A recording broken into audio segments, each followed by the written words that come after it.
Kita baca hadis nomor 190 insyaAllah. Hadis ke-16 dari bab kita ini. Dengan sanad sahih dari Uqbah bin Amir radhiyallahu anhu dari Nabi sallallahu alaihi wasallam. Beliau bersabda, "Ma min muslimin yatawadda'u fayusbighul wudu' thumma yaqumu fi salatihi faya'lamu ma yaqul illam fatala wa huwa ka yaumi waladathu ummuh." Ini hadis lebih global lagi keutamaannya ya. Tidaklah seorang muslim itu berwudu, lalu dia menyempurnakan wudunya, kemudian dia berdiri dalam sholatnya, dia mengetahui apa yang dia ucapkan, konsentrasi dalam sholat, melainkan dia pulang dalam keadaan seperti dari hari dilahirkan oleh ibunya. Hadis ini atau di situ ditulis titik-titik ada al-hadis, maksudnya ada lanjutan hadis, tapi ini diambil saksi bahasannya. Diriwayatkan oleh Imam Muslim, Abu Dawud, An-Nasai, Ibnu Majah, Ibnu Khuzaimah, Al-Hakim. Lafaz hadis ini adalah lafaznya dan dia berkata sanadnya sahih. Hadis ini memberikan pelajaran kepada kita yang bisa kita ambil, masih berhubungan dengan keutamaan wudu tentunya. Potongan pertamanya adalah tidaklah seorang muslim berwudu lalu dia menyempurnakan wudunya, kemudian dia berdiri dalam sholatnya. Ini potongan pertama, kita gabungkan saja. Dalam arti kata sudah kita jelaskan tadi, dalam wudu harus sempurna. Makna sempurna adalah menikmati setiap gerakannya dan berhati-hati jangan sampai tidak menyentuh batas minimal. Sudah sering kita jelaskan batas minimal pergelangan tangan. Hati-hati dengan siku pada saat mencucinya.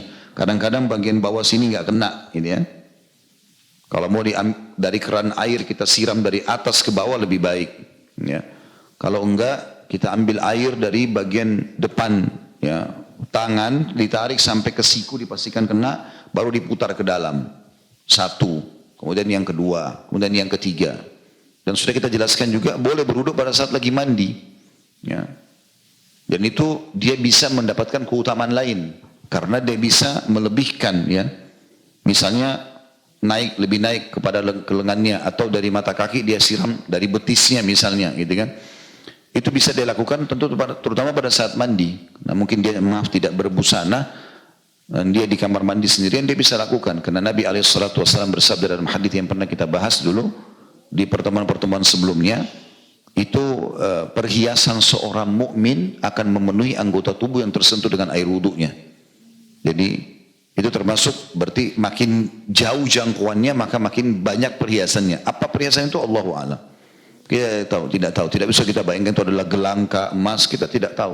Tapi dikatakan dalam hadis adalah perhiasan yang banyak diberikan pada hari kiamat nanti. Kemudian riwayat yang lain menjelaskan, sesungguhnya aku akan mengenali umatku pada hari kiamat dari cahaya yang keluar dari anggota wudunya, gitu kan. Maka siapa yang bisa memanjangkan jemahannya, misalnya dari sini dilebihkan, dari siku dilebihkan, itu ya, mata kaki dilebihkan ke atas, maka lakukanlah. Karena nanti cahayanya lebih banyak pada hari kiamat. Dan ini sudah pernah kita jelaskan di awal-awal bab kita tentunya. Itu yang dimaksud dengan potongan di sini. Jadi dia menyempurnakan wudunya, lalu di sini diikutkan, kemudian dia berdiri dalam sholat. Ini masih potongan pertama manfaat hadis ya. Di sini bisa seperti yang saya jelaskan, sholat sunnah wudu atau dia sholat wajib. Atau dia sholat sunnah yang lain, tidak ada masalah. Misalnya dia mau sholat sunnah qobliyah, dia mau sholat duha, nggak ada masalah. Kalau saya pribadi sih pernah bertanya kepada Syekh Abu Bakar Jazair rahimahullah, pemilik buku Minhajul Muslim, waktu beliau masih mengajar di Masjid Nabawi dan kami masih mahasiswa di sana. Saya sempat kirimkan kertas, saya tanya, Syekh, boleh nggak orang menggabungkan niatnya di amalan sunnah? Misal contoh, orang masuk masjid, dia mau niat tahiyat masjid sama sholat qobliyah sekaligus. Maka kata beliau, boleh saja. Karena kembali kepada innamal a'malu binniyat, hadis Nabi SAW sesuai itu, seseorang sesuai dengan niatnya. Tentu tetap lebih afdal dipisah. Sholat uduk sendiri, sholat qobliyah sendiri, sholat ini sendiri misal contoh ya. Tapi kalau kita melihat waktu sangat kepepet dan kita bisa melakukannya, maka kita bisa menggabungkan. Tapi hanya sunnah sama sunnah. Kalau sama wajib nggak boleh. Seperti contoh, pas kena puasa Ayyamul Bid 3 hari setiap bulan, 13, 14, 15, kenanya misalnya Kamis, Jumat, Sabtu. Kamis kan ada puasa Kamis juga. Nah, boleh diniatkan puasa Kamis sama puasa Ayyamul Bid itu. karena sunnah sama sunnah. Tapi nggak boleh digabung dengan bayar utang Ramadan atau puasa nazar karena wajib. Wajib harus berdiri sendiri, sebagaimana kita nggak boleh menggabung antara qobliyah duhur dengan duhurnya kan gitu. Maka itu termasuk yang bisa kita ambil di sini. Berarti tidak harus terikat dengan sholat wudu, ya. Jadi boleh sholat wajib pun masuk dalamnya. Mirip dengan tahiyat masjid. Jadi kalau bapak ibu masuk masjid, kemudian sudah iqamah sholat, kita langsung saja takbir ikut. Nah ini sebenarnya sholat wajib itu sudah menutupi sholat tahiyat masjid kita. Tidak perlu secara khusus lagi. Tapi kalau ada yang tanya, boleh nggak setelah salam saya sholat tahiyat masjid? Boleh saja. Tapi sebenarnya sudah tertutupi. Karena tujuan utama tahiyat masjid adalah sholat sebelum duduk. Apakah itu wajib atau sunnah? Seperti itulah ya. Jadi makna di sini, kemudian dia berdiri dalam sholatnya, boleh bermakna sholat wajib atau sholat sunnah. Ya. Kalau sholat sunnah boleh sholat wudu, boleh sholat taubat, terserah dia. Gitu kan. Kemudian potongan kedua dari hadis adalah dia mengetahui apa yang dia ucapkan. Nah ini yang perlu kita garis bawahi, yaitu khusyuk, konsentrasi dalam sholat. Ingat hadis Nabi SAW, dan saya sudah bilang tadi, mulai pembenahan diri dari sholat. Ada hadis Nabi SAW yang berbunyi, awal amal dihisab bagaimana adalah sholat. Kalau dia baik maka beruntunglah orang itu, kalau buruk maka akan celakalah dia.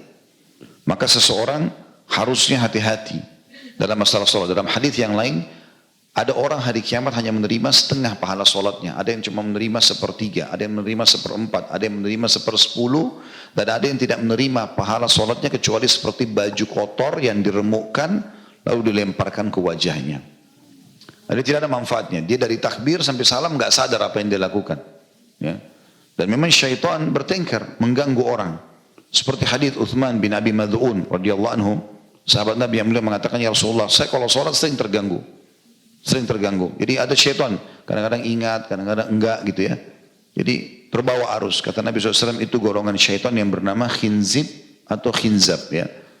Yang bertengkar di sebelah kiri kuping musalli, dan dia akan mengatakan ingatlah ini, ingatlah itu, sampai seorang musalli lupa berapa rakaat dia sholat. Kalau datang kepada was-was itu, ya, menudahlah 3 kali ke sebelah kiri, tapi tiupan ya, ditiup, bukan meludah besar, nanti orang sebelah marah gitu. Sambil membaca a'udzubillahi minasyaitonirrajim ya.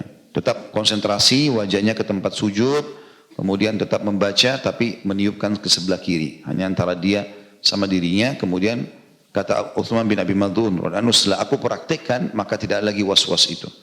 Kalau masih terganggu setelah melakukan ini, berarti masih ada dosa yang mengganjal. Karena salah satu penyebab tidak khusyuk adalah dosa. Baik, kita masuk sekarang ke poin-poin lebih cepat sedikit tentang masalah kiat-kiat untuk khusyuk.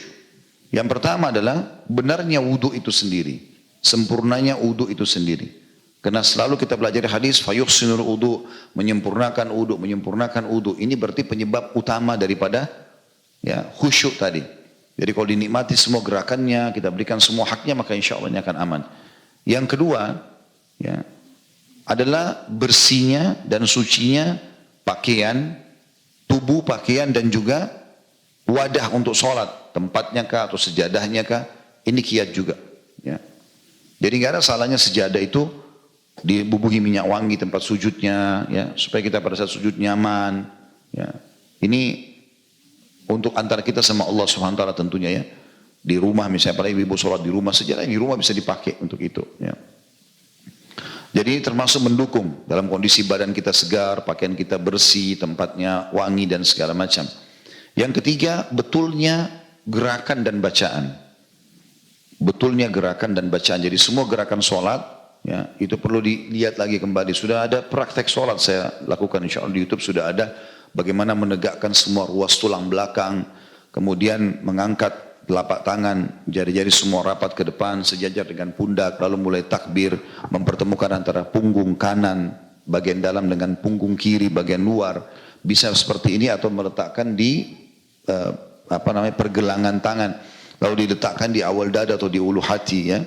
Itu termasuk tata caranya. Kemudian mata dibuka melihat ke arah tempat sujud sebagaimana sabda Nabi SAW, Allah terus memandang wajah seorang hamba selama matanya ke tempat sujudnya. Jadi jangan tutup mata. Ya. Kalau tutup mata, remang-remang, dingin, bacaannya juga dalam hati, tidurlah dia. Jadi dalam sholat sir, pernah saya ingatkan itu, sholat sir artinya sholat kecilin suara, bukan hilangin suara ya. Duhur, asar. Ini sholat sir. Begitu juga dengan rakaat ketiga maghrib dan 2 rakaat terakhir isya. Ini sholat sir artinya kecilin suara. Tetap dia keluarkan suara tapi cuma dia yang dengar. Misalnya alhamdulillahirrabbilalamin, ar-rahmanir-rahim, maliki yaumiddin. Dia tetap dengar sendiri, gak mengganggu orang. Jangan hilangkan suara itu.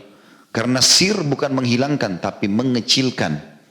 Kalau jahar lawannya seperti sholat subuh, 2 rakaat pertama maghrib dan 2 rakaat pertama isya, itu jahar artinya ngerasin suara, terdengar untuk orang lain juga, gitu kan?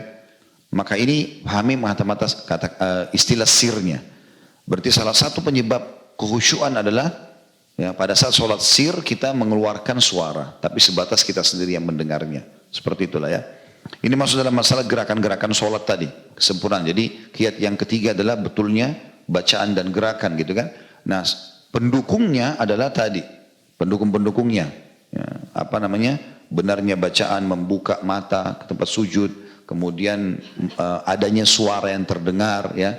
Karena pada saat mata terbuka melihat tempat sujud, lisan kita mengucapkan bacaan terdengar, telinga kita mendengarkan, 3 anggota tubuh ini connect satu sama yang lain, maka ini membantu sekali kekhusyuan. Kemudian yang keempat, ya, untuk kiat khusyuk tentunya ya, memperlama gerakan sholat itu sendiri. Ini tersendiri. Kalau tadi sebelumnya menyempurnakan, kalau ini memperlama, jadi misalnya lama berdiri, lama ruku, lama i'tidal, ya. Bahasa lain juga tumaknina, ketenangan ya. Karena pernah ada sahabat dikenal dengan musi'us sholah, orang yang buruk sholatnya. Nah orang ini rupanya datang sholat Allah Akbar buru-buru, akhirnya dia datang mau dengar pengajian Nabi. Kata Nabi SAW, kembalilah, ulangi sholatmu. Kau belum sholat, dia ulangi lagi. Nabi pikir orang ini mungkin tadinya telat saja. Mungkin dia tetap konsentrasi tapi ini karena tadi buru-buru gitu. Ternyata sholat kedua sama. Nabi bilang lagi, ulangi lagi sholatmu sampai 3 kali. Yang keempat kali waktu dia kembali kata Nabi SAW, ulangi sholatmu. Dia bilang, ya Rasulullah saya tidak tahu kecuali ini.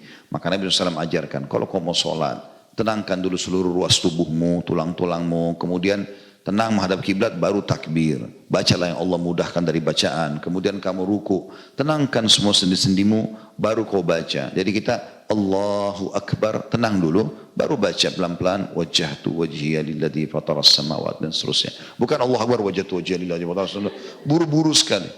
Ruku juga begitu, tenang, Allahu Akbar. Tenang dulu pada saat ruku, setelah sendi-sendi tenang semua baru kita baca subhana rabbiyal azim 1, subhana rabbiyal azim 2 dan seterusnya. Lalu sudah selesai bacaannya baru kita bergerak. Ya, jangan bacaan ruku dibaca transisi antara ruku dengan i'tidal. Ada orang baca subhana rabbiyal azim 1 kali pada saat ruku. Yang kedua dibaca transisi berdiri. Sami'ul hamidah itu sambil baca subhana rabbiyal azim juga. Karena tidak memberikan haknya sholat itu kan gitu. Itu kiat selanjutnya. Kiat yang selanjutnya juga lagi adalah menjauhkan diri dari kemaksiatan. Karena dosa pasti penyebab tidak ada kekhusyuan. Itu pasti. Oleh karena itu kita harus lebih hati-hati dalam masalah seperti ini. Sekecil apapun kita berusaha untuk ya, menjauhinya. Kalaupun terjadi maka kita bertaubat kepada Allah Subhanahu wa taala. Itu potongan daripada hadis tadi, berdiri sholat, dan kita sudah jelaskan dia mengetahui apa yang dia baca. Ya, dan ini juga termasuk dalam kiat khusyuk adalah mengenali bacaan yang dibaca ya. Jadi tadi sudah 6 atau 7 saya sebutkan itu. Ya. Jadi mengenali dan mengetahui makna yang dibaca. Misal kita sudah sering baca iftitah. Tertentu yang kita hafal, ini harus tahu artinya. Al-Fatihah, sudah tahu harus tahu artinya. Apa yang kita sering baca? Al-Ikhlas, Al-Falaq, An-Nas, Al-Masad, banyak surah-surah dalam Al-Quran yang kita pilih, misalnya At-Tin dan yang lainnya. Ini semua kita sudah harus tahu artinya. Jadi pada saat kita baca, kita merenungi maknanya. Kenapa imam Masjid Haram biasa menangis kalau lagi baca Al-Quran? Karena mereka tahu artinya. Gitu kan? Oh ternyata ini maknanya. Gitu. Itu bisa menyentuh hati gitu kan. Begitu juga dengan bacaan ruku, bacaan i'tidal, bacaan sujud, di antara dua sujud sampai salam, ini semuanya sudah harus satu paket diketahui maknanya. Potongan terakhir daripada hadis adalah keutamaan. Kalau Bapak Ibu menyatukan antara kesempurnaan wudu dan kesempurnaan sholat, dua-duanya sempurna, baik, gitu kan? Berikan haknya, maka dia akan pulang, kata Nabi SAW. Ini potongan selanjutnya dari hadis ya, keutamaan yang ketiga. Dia pulang dalam keadaan seperti di hari dilahirkan oleh ibunya. Ya, kata para ulama, dibersihkan dosanya semua. Ya. Kalau dilahirkan oleh ibunya berarti biar dosa besar juga sama, gitu kan? Jadi bersih daripada dosa-dosa. Allahu a'lam.